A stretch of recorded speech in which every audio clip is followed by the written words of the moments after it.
Alors, merci vraiment pour votre patience, votre disponibilité, j'espère, votre curiosité à découvrir toute cette journée, toutes les interventions qui ont eu lieu. Je vais bien sûr commencer par remercier toute l'équipe technique qui a été au pied d'œuvre pour vraiment faire en sorte que cette journée se passe dans les meilleures conditions et quand bien même, ce sont les aléas du direct, cher public. Donc, croyez bien que nous espérons, nous aussi, que demain sera un meilleur jour et que vous continuerez toujours à venir assister aussi bien aux conférences et tables rondes que visiter les stands et aussi poser vos questions. Je vous invite vraiment à préparer vos questions si vous en avez, puisque vous avez bien sûr accès au programme sur le site salonvirtuel-prospectivact.fr. Je vais bien sûr rebalayer avec vous dans le temps qui m'est imparti sur l'intégralité des interventions. Je tiens d'ores et déjà à remercier l'intégralité des participants intervenants, surtout aujourd'hui, qui nous ont tenus en haleine toute la journée, qui nous ont permis d'en savoir beaucoup plus, à la fois sur la santé, la prévention, la qualité de vie, le bien-être, et puis des insertions professionnelles, en tout cas en termes de prévention, et qui nous ont permis aussi d'en savoir beaucoup plus, et peut-être à vous aussi de vous inciter à aller continuer à chercher l'information, à être en tout cas sensible et sensibilisé, et à aussi peut-être sensibiliser autour de vous les personnes qui se sont peut-être reconnues dans ces situations. Au-delà de ça, alors nous allons rebalayer rapidement ensemble la journée, puisque depuis 7h45, nous sommes à pied d'œuvre, et je rappelle que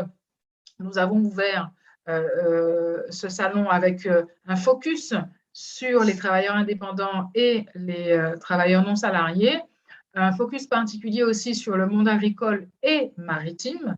Et je tiens aussi à vous dire que nous avons ouvert avec la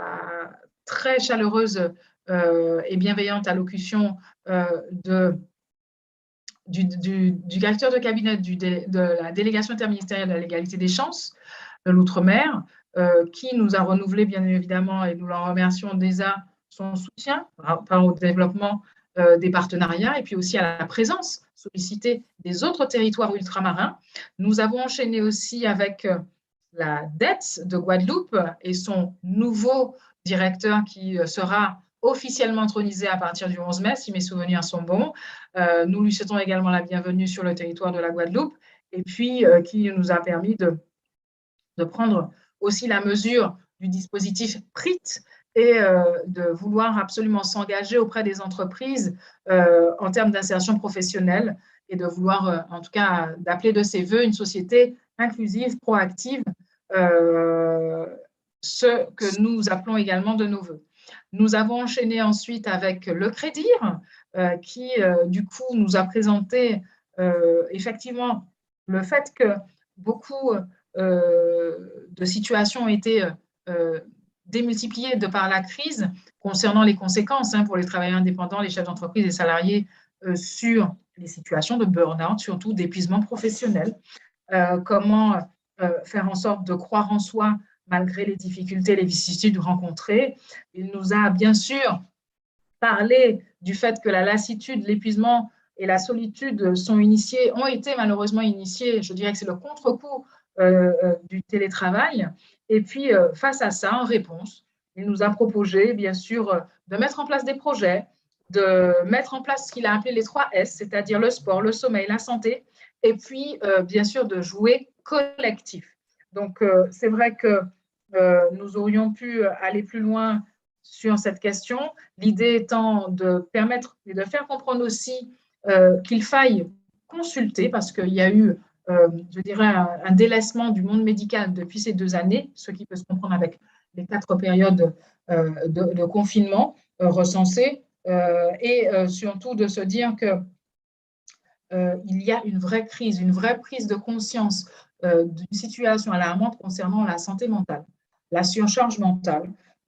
concernant surtout le monde sportif, mais pas que. Tout le monde, je pense, a été plus ou moins logé à la même enseigne concernant justement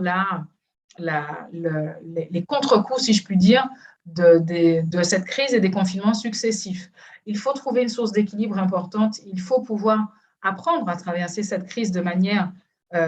la plus intéressante qui soit. Et c'est pour cela que le Crédit met en place aussi des accompagnements spécifiques en termes de qualité de vie au travail, en termes aussi de prévention du stress au travers de ce qu'ils ont appelé, en tout cas de ce qui, aujourd'hui, dont on entend plus parler, la qualité de vie générale, puisque les situations de burn-out ne concernent pas que le monde du travail, malheureusement.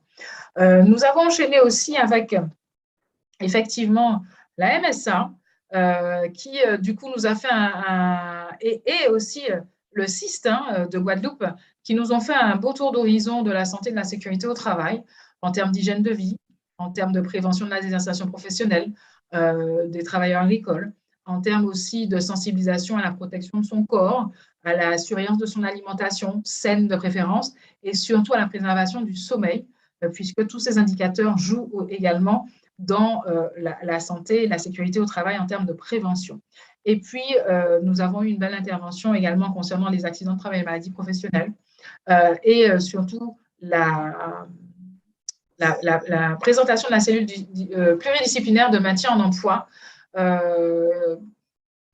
qui, du coup,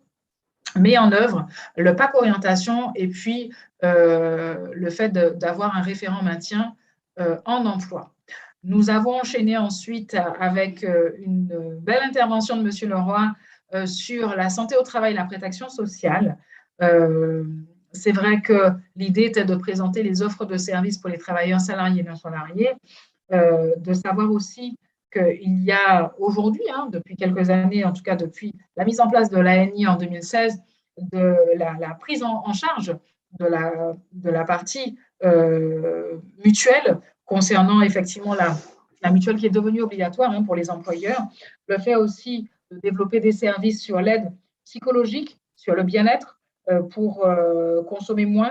et se dire que si on consomme moins, c'est bien plus d'argent du coup est répercuté sur la prévention, le développement de la sensibilisation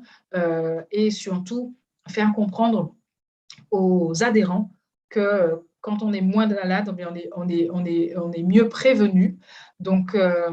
il faut rappeler aussi que ce sont tant les petites structures que les grosses structures qui bénéficient effectivement de leur accompagnement et que, du coup, la partie sociale, de par la crise, prend beaucoup plus de place qu'auparavant sur la partie sanitaire. Donc, c'est vrai qu'aujourd'hui, je tiens à vous alerter sur le fait que beaucoup d'adhérents rencontrent des difficultés financières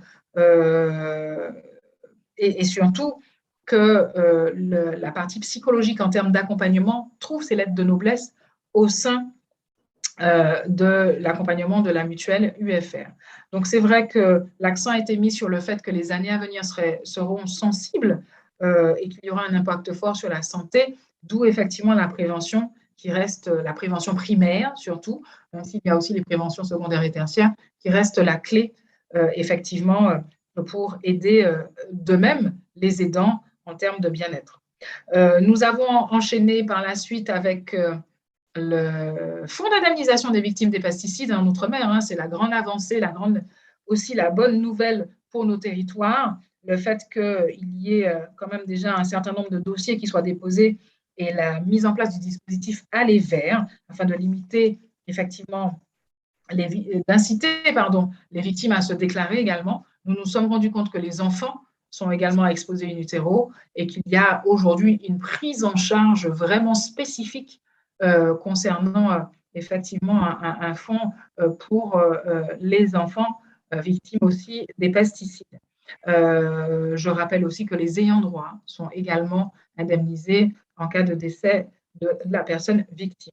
Nous avons enchaîné également avec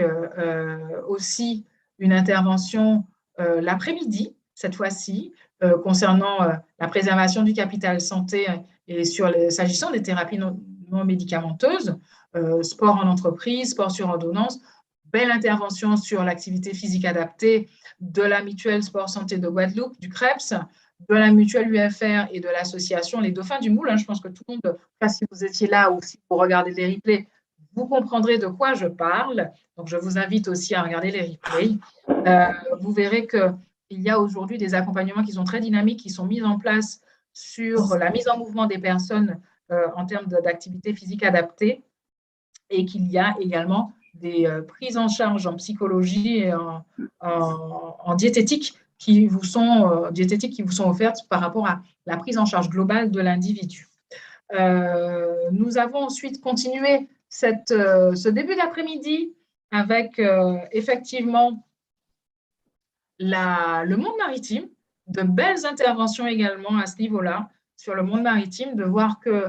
effectivement il y a, en tout cas nous avons beaucoup appris en termes de législation, de jurisprudence également sur la protection maritime, sur les accompagnements qui sont mis en place, sur les interlocuteurs aussi, je pense à l'ENIM, entre autres, qui reste quand même la cheville ouvrière de ce dispositif d'accompagnement. Point focus sur les accidents de travail et maladies professionnelles dans le monde maritime. On s'est rendu compte que finalement, qu'on soit dans la pêche, le commerce ou effectivement, même en comparaison, le BTP, nous avions essentiellement des problématiques, en tout cas des accidents de travail qui étaient concentrés en majeure partie, pour ne pas dire quasi essentiellement, au niveau de la tête. Donc, attention, prévention, il faut effectivement se rapprocher de ces institutions pour en savoir plus en termes juridiques, en termes sociaux également, mais aussi en termes de prise en charge auprès de l'assistance sociale. Nous avons continué l'après-midi avec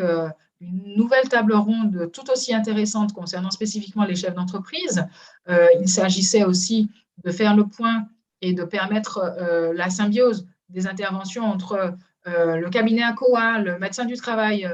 la médecine du travail de Guadeloupe et la GFIP, où nous nous sommes rendus compte de la mise en application et de la réflexion à continuer à mener concernant la prise en charge des personnes atteintes de pathologies chroniques en situation de handicap, se rendre compte qu'effectivement aujourd'hui, avec l'application de la réforme de la santé au travail, tant dans la fonction publique que dans le monde privé, il y a aujourd'hui la volonté d'agir de concert concernant justement à la fois l'envie de relever les défis, avoir envie justement de se faire accompagner, de savoir qu'il y a un dispositif de soins qui est vraiment mis en place pour accompagner les chefs d'entreprise qui se retrouvent en hyperstress, en surcharge mentale complexe, et de se dire qu'ils ne sont dorénavant vraiment plus seuls concernant un parcours adapté. Nous avons aussi eu la chance d'avoir l'intervention suivante qui a été vraiment plébiscitée par vous, public, s'agissant des problématiques durables de santé au travail en termes de handicap. Beau regard croisé des deux institutions que sont Cap Emploi et APF France Handicap en Guadeloupe, qui sont des acteurs forts du territoire sur les questions des problématiques effectivement d'accompagnement à la fois vers l'emploi et dans l'emploi. Voir aussi qu'il y a une majorité de personnes qui sont devenues handicapées en fait au cours de leur vie et non pas dès la naissance, et puis de se rendre compte qu'il y a vraiment la volonté de permettre aux personnes en situation de handicap de pouvoir retrouver une totale autonomie. En tout cas, des actions sont mises en place en termes de logement, en termes aussi de loisirs, d'inclusion sociale et professionnelle, d'aide technique et aussi de subventions, de primes qui sont apportées dans le cadre du bâti pour l'aménagement effectivement des situations de vie des personnes en situation de handicap, que ce soit en termes de matériel, que ce soit aussi en termes d'aménagement de véhicules ou de salles de bain, entre autres, de voir que malheureusement, c'était la conclusion de cette intervention, que l'inclusion sociale et professionnelle est encore lente aux Antilles, en cause des problèmes d'accès, de transport, d'accessibilité, de transport, et qu'il y a encore beaucoup de freins par rapport à l'image du handicap au sein du monde du travail en général. Voilà ce que je pouvais dire. Terminer également avec la merveilleuse intervention sur la méditation pleine conscience, l'hypnose et d'autres techniques effectivement de thérapie brève, voir quels sont les bienfaits, quelles sont effectivement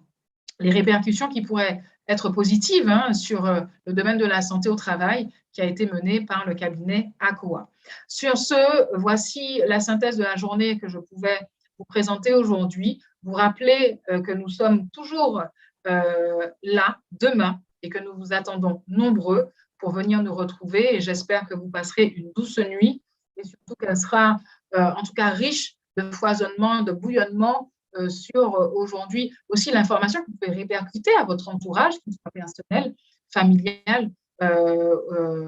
ou professionnel d'ailleurs. Diffuser l'information, c'est aussi notre mission, mais c'est aussi que vous puissiez aussi la faire sienne et la répercuter également à votre entourage. Sur ce, je vous dis de continuer à prendre soin de vous, de nous retrouver demain et je vous souhaite encore une excellente soirée. Merci à vous. Merci beaucoup, Cindy, pour cette première journée. Ravie de la connexion Guadeloupe-Martinique. J'espère, voilà, c'est la deuxième édition, mais que la série ne fait que commencer avec vous, en tout cas en maîtresse de cérémonie. Et nous espérons vraiment, qui sait, hein, pour les autres éditions. Donc, comme on l'a dit aussi, la CGSS Guyane est sur notre salon cette année et nous en sommes ravis. Nous espérons continuer en tout cas dans cette dynamique de connexion entre voilà, nos îles et nos connexions outre-mer de manière un petit peu plus large et avec voilà, hein, le même dynamisme que l'année, enfin qu'il y a déjà 2 ans, hein, ça passe vite. Et oui, et oui. Vous étiez qu'exposante. Et on avait déjà beaucoup apprécié vos interventions, d'où cette nouvelle mission au sein de l'équipe Prospective Act. Donc, bienvenue et puis au plaisir de vous retrouver demain. Avec grand plaisir. Merci pour la confiance. Merci beaucoup et bonne Bonne soirée à soirée. tous.